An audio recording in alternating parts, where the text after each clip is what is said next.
વિદ્યાર્થીઓ કરે છે પ્રાર્થના અને પછી પૌષ્ટિક અલ્પાહાર યોજના હેઠળ તેમને આપવામાં આવે છે સિંગદાણાની સુખડી, ચણા ચાટ, મિક્સ કઠોળ અને મિલેટનો પૌષ્ટિક બ્રેકફાસ્ટ.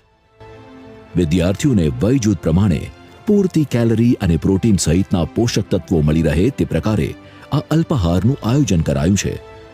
અને હા, બપોર થાય એટલે પીએમ પોષણ યોજના હેઠળ પૌષ્ટિક ભોજન તો ખરું જ. રાજ્યની 32,000થી વધુ શાળાઓના બાલવાટિકાથી ધોરણ 8 સુધીના અંદાજે 41 લાખ વિદ્યાર્થીઓને પોષણયુક્ત આહારનો આ લાભ મળી રહ્યો છે. અલ્પાહારની આ યોજના માટે ગુજરાત સરકારે વર્ષે ₹617 કરોડ જેટલી માતબર રકમ ફાળવી છે ને શિક્ષણની સાથે સુપોષણનો સુબક સમન્વય